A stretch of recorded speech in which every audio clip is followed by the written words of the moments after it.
Thanks for listening to the Lunch and Learn with Dr. Barry, here to help educate, motivate, and put you on the right path to take control of your health through weekly discussions on topics in the medical field, public health arena, and in your community. And now your host, Dr. Barry.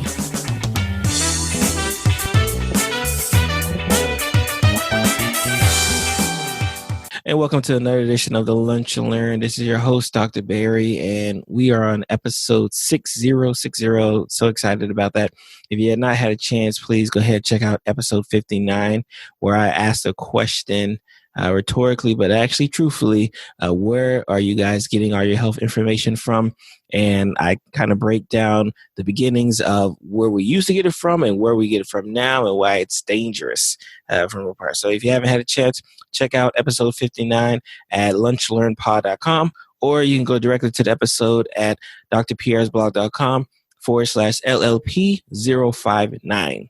On today's show, we have a recurring guest, and this may be a very familiar voice, again, especially for those who don't skip the intro. This is Maria Davis-Pierre. She's a licensed mental health counselor. She is the CEO of Autism in Black, and we're going to talk to her about what it is that you should be looking for if you suspect your child has autism.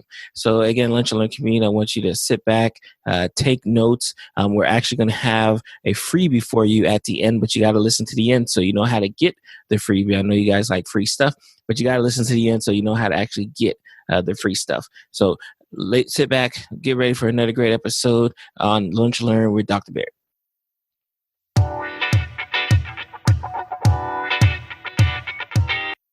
All right, and thank you again, Maria Davis-Pierre.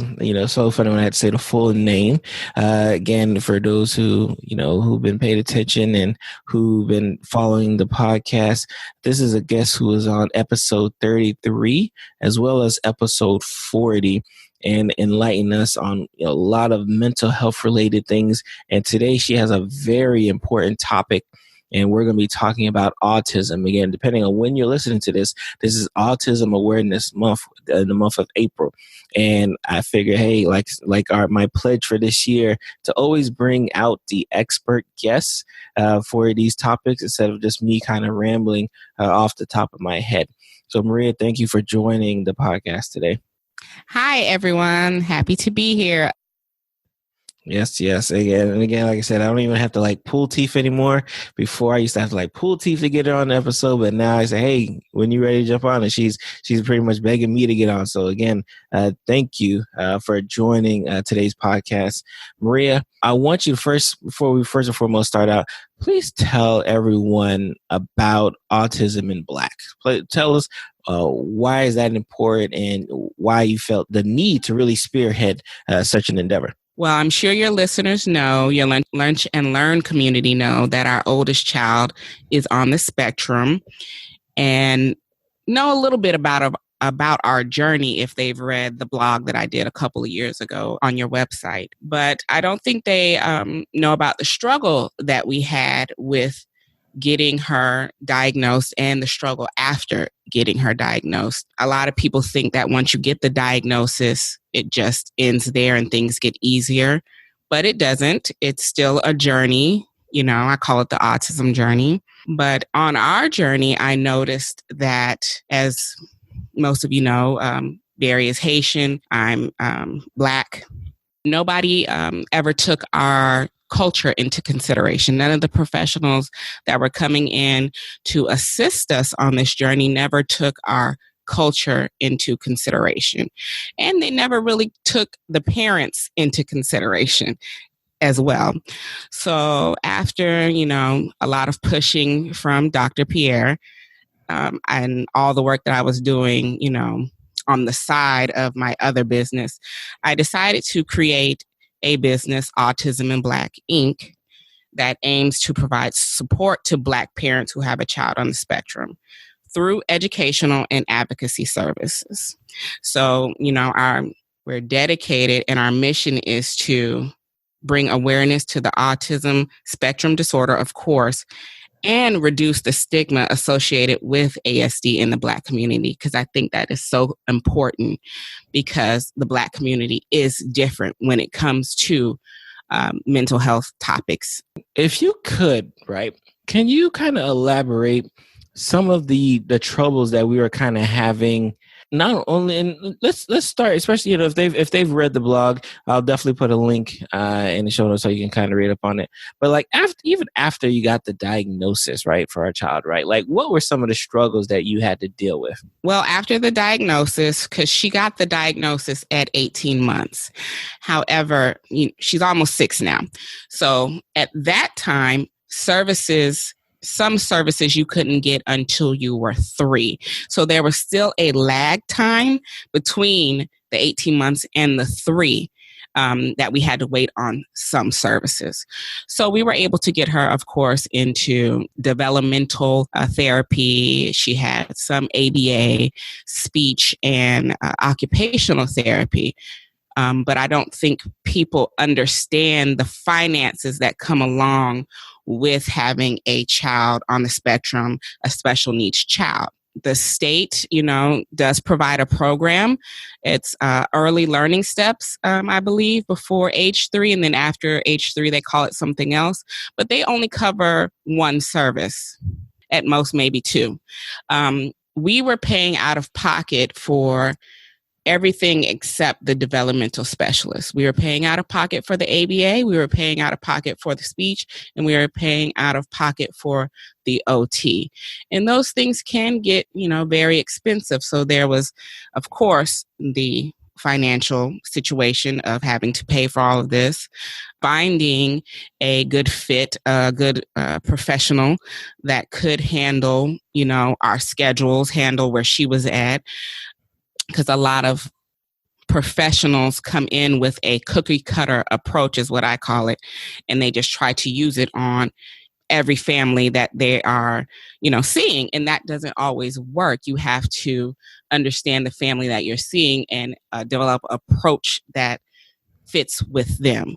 So those are some of the struggles that we were dealing with. I mean, maybe you can elaborate on some that I can't think of. The financial aspect of it was something that was big for both of us. And what was interesting, and what's one of the things I always wondered, right, especially as a physician, and obviously we're a quote unquote high earner, right? And then my always obvious question was, wow, like if as a physician, right, I am blessed to be able to pay for these services, right? Like how is someone who's not in the financial position but has a child diagnosed with autism, but needs these certain therapies, needs an occupational therapist, needs a speech therapist, needs ABA therapy, and we'll like, how are they supposed to get it? There's the McKay Scholarship and the Gardner Scholarship for those who have a child on the spectrum that can have funds that aid in the different types of therapies that your child may need. Are those national scholarships? I think the McKay is specifically a Florida resident scholarship. It may be called something different outside of Florida. And then the Gardner Scholarship may also be a Florida scholarship. Florida, it's GARDINER. And then the McKay is MCKAY. Okay. And I'll make sure I put links in the show notes to both scholarships. Yes. And then the state of Florida also has a early steps program that I was talking about, that they can pay for the services, therapies that your child may need. And then with the being in the early steps program, your child gets to start pre-K at age 3 instead of 4. So they get 2 years of pre-K to, help better prepare them for kindergarten, first grade, second grade, and all of that good stuff. There's Social Security benefits that you can sign up for your child. I don't think a lot of people know that you can get Social Security benefits for a child on the spectrum, but you can. So you can check that out. I know that some have said that the application process is difficult, but I would just say, as with anything as parents do, when we have a child on the spectrum, just keep at it, and go and talk to one of the specialists that deal with the Social Security benefits at the Social Security office, and talk to them about applying and get, some insider tips maybe. Of course, insurance may or may not cover some things. I know that when we were having our daughter go to the ABA school, our insurance was said to be covering it. And then a month later, when she started, they told us they no longer covered her school, so we had to pay out of pocket. So I would just make sure that your insurance is going to cover those services. Give them a call and check and see what services they do cover. So tell me, why is it important for a month like April to really shine the light on autism? I think that we've gotten better with, of course, autism awareness, but I think that there is still a lot more work to be done. I still think that people are not really sure what autism is. I think that people are not really sure what autism is and how it presents itself. They're looking for certain things across the board, and it's not like that. Autism is a spectrum disorder, and that means that each individual on the spectrum is different, and it varies from person to person. So the characteristics that our daughter may have may not be the characteristics that your child may have, and they're both on the spectrum. They're just at different places on that spectrum. So I think that we still do have a lot of work to do. I think that people think that those on the spectrum are not able to do certain things when they're just able to, depending on where they are on the spectrum, able to do anything they want to do, just as you or I would be able to. It's interesting, especially because I was talking to a friend of mine who watches the show The Good Doctor. Yes, love that show. The physician surgeon who's also autistic as well. Mm-hmm. And I think a show like that is very eye-opening because it helps kind of break a mental barrier that a lot of people may have when they hear the word autism and autistic and assume that, just like you said, that, all right, because they're autistic, they can't do anything or they can't do much. Mm-hmm. But here you go, this surgeon who, yes, has traits that is, I guess, quote unquote, outside what society deems as normal, mm-hmm. but is still able to function as an amazing resident surgeon. Yes. And I just want to say, by definition, what autism is so that people, really understand. It's just a neurodevelopment disorder that is characterized by difficulties with communication, sensory, cognitive impairments, social impairments, and repetitive behavior. So if you've seen Good Doctor, you see that he has, issues with communicating, some repetitive behaviors and sensory difficulties. So, I think that they've done a good job of, making it realistic. Another show that does a great job is Parenthood. And then another Netflix series is Atypical. I think that's what it's called, Atypical. So, check those out as well. They're good, resources, even though they are shows and shows can present things differently. I think that they do a good job of bringing awareness to ASD. And so what is your goal with Autism in Black? Like, if you had to say at the end of the year, in 5 years, in 10 years, where do you want to take the theme and the definition of autism and what that means in the Black and minority community? Where do you want to take that? For Autism in Black, of course, our mission statement states that we're dedicated to bringing awareness to ASD and reducing the stigma associated with ASD in the Black community. So, of course, I want to continue to work hard in our Black communities, bringing awareness to autism and the parents, because a lot of times when we're going to the doctors and we're saying something's wrong, we're not necessarily being listened to. So, we're not necessarily thinking that our child may be on the spectrum. A lot of us have never heard of the spectrum. We're just thinking that, again, it could be a behavior issue. We like to keep things hush-hush in our community. So I, of course, want to continue to bring awareness to get these parents to get their children in services, because, of course, we all know that my motto, everybody's motto with autism is early intervention is key. So we want to continue to raise the awareness, because right now statistics are showing that, Black children are being diagnosed 1 to 2 years later than a white child. And that's because of, one, we like to keep things to ourselves. We don't really want to reach out and say that might be something wrong with our child when, if you do have autism, there's nothing wrong with you. I like to say that they just learn different. So, of course, we want to be able to, work on those statistics so they're getting diagnosed at the same rate as everybody else. So that's, my mission with Autism in Black, is just to reach out to these parents to let them know that they're not alone and to continue providing support to them. And I think that's interesting that, you really wanted to focus on the parents because I think a lot of times, just like when we're dealing, especially in our world where we're dealing with patients who may have a disorder, and a lot of times we focus on the person with the disorder, but we don't focus on the circle around them that's affected just as much, if not more, by that person in the center who's dealing with the disorder. Exactly.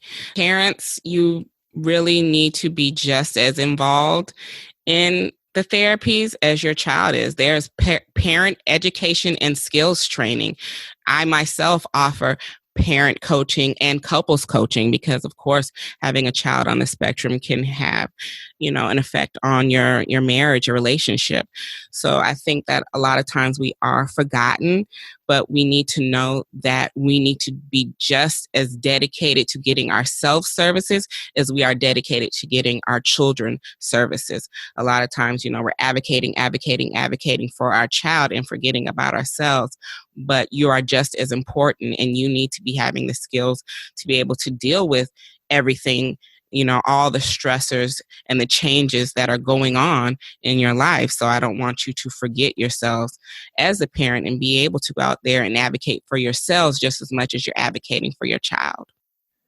And especially for the Lunch Learn community, I would just want to, drop just a couple of facts to really kind of hit home the reason why, yes, you can have, and there's lots of organizations that focus on autism, but you really need to have one that really focuses on the Black and minority community. So let's listen to just a couple of these facts here, right? African American and Latino children with autism diagnosed at an older age than their white counterparts, right? Mm-hmm. And not only are they diagnosed at an older age, right, they're actually given less opportunity for intervention and treatment, right? So that's one, right?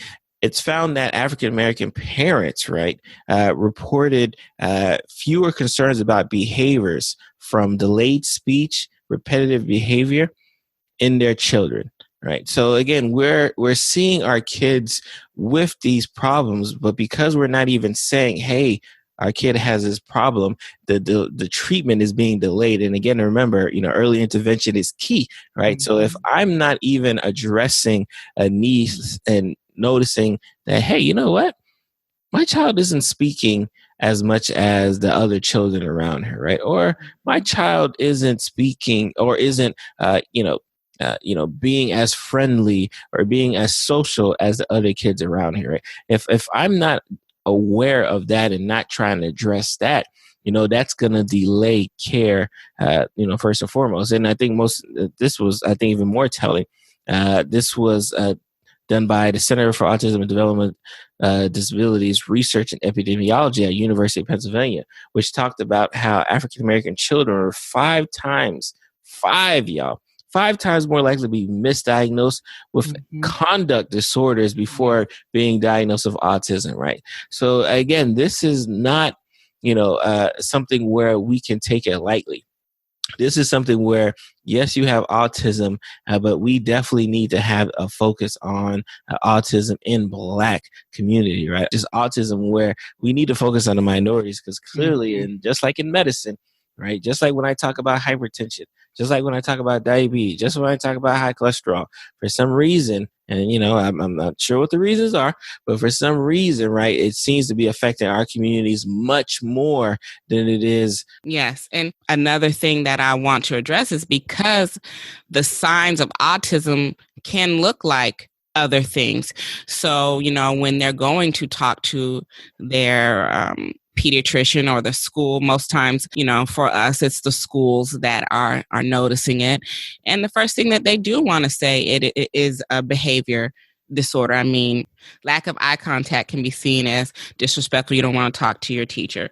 Intense reactions to light, sounds, smells, and taste. They might not know that it's a reaction to those things. They just see you having a anger outburst, a tantrum, getting upset when change occurs in their routine or surroundings. Again, they're seeing that it could be a anger outburst, a tantrum. So, a lot of times they're looking at it from a behavior perspective rather than thinking that it can be something else.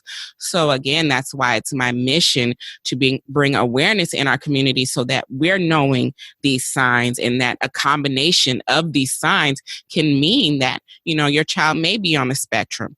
So that's, very important for us to know that these signs of autism can be looking like something else. But you need to go out, reach out and talk to somebody, reach out to a professional that knows about autism, and, get your child tested. I think that's another thing for us is that, when the teacher says, hey, I think your child may need to be tested for whatever it is, that we automatically get defensive. There's nothing wrong with my child. Why are you picking on my child?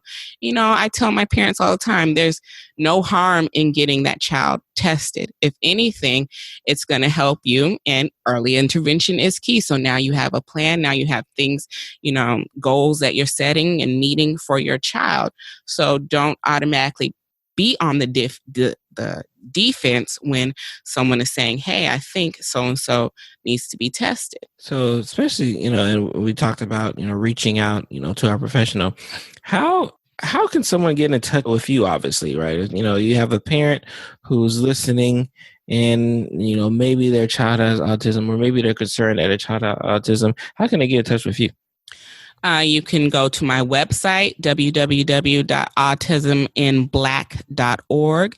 You can reach out to me on Facebook. It's at Autism in BLK. I'm on Instagram and Twitter at Autism in Black, and that is BLACK spelled out. It's just BLK on Facebook. So, reach out to me on one of those platforms and, I can help you. So what are your plans for the month of April? We have a lot of exciting things going on with Autism Black. We will be posting something every day on all of our social media platforms to be letting you know about resources, tips, signs, everything. We will be dropping a 4 workbook series near the end of the month for you parents, and it's going to help you on your autism journey as a parent. Of course, Autism Black focuses on parents, so everything will be revolving the parents. So we have that. There will also be a Autism in Black parent journal that is dropping as well. And I'm also doing a virtual summit for autism moms, so you can reach out to me on there. All of this will be in the show notes, so you don't have to worry about trying to write it down what I'm saying. So we have a lot of fun things in store. I'm speaking at an engagement this weekend. I am speaking at 2 engagements this weekend. A day in the life of child with autism that will be at the Cypress Run Education Center, and that will be held from 10 a.m. to 1 p.m. So if you're in the South Florida area, check that out. I will also be doing the Autism in Black community with the Lamar Show as well, and I'll have those details in the show notes as well, and I'll be there from 2 to 3. So if you're in the South Florida area, Broward County, I'll be speaking at those 2 events, and you can come and get some resources there as well. All right. Lunch and Learn community. Like always, I am always excited by the guests. Obviously, I'm much more excited by this one, right? This is, I'm forced to be, right? I live with this one, right? So this is a guest where I'm just glad that the passion that she has to take care of not only our child with autism, but also take care of parents who dealing with the same struggles that we're dealing with, but on different levels. And just seeing that passion is always give me so much admiration for what she's doing. And Lunch and Learn community, again, I'm going to let the cat out the bag.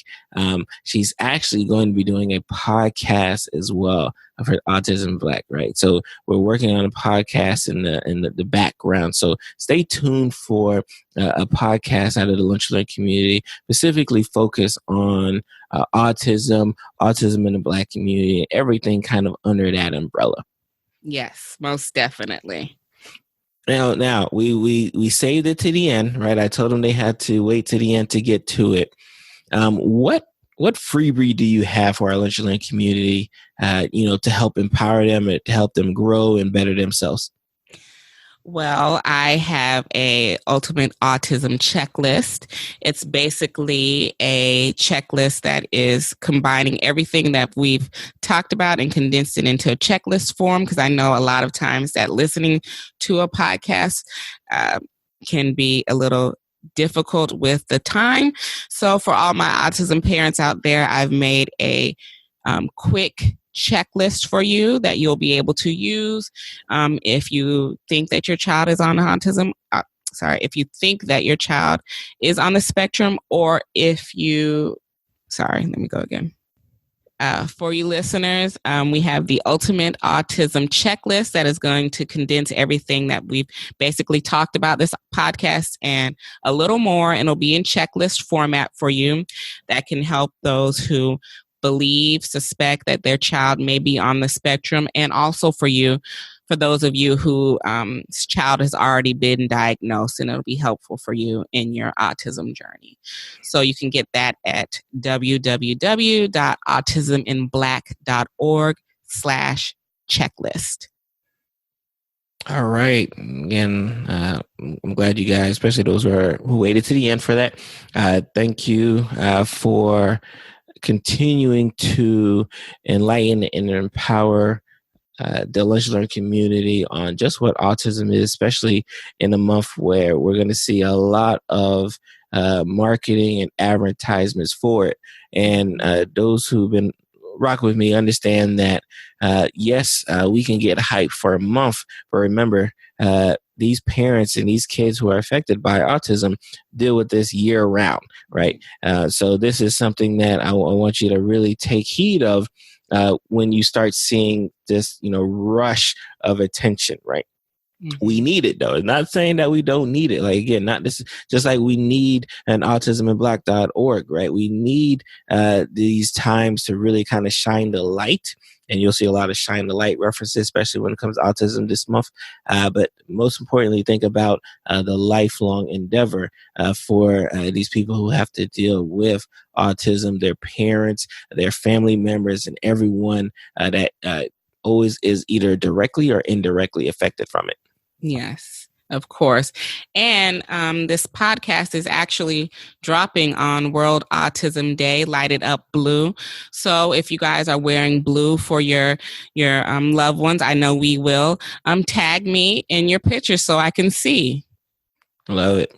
So again, ladies and gentlemen, thank you for listening to another great episode of the Lunch and Learn with Dr. Barry. And like always, please remember to empower yourself for better health. See you next week.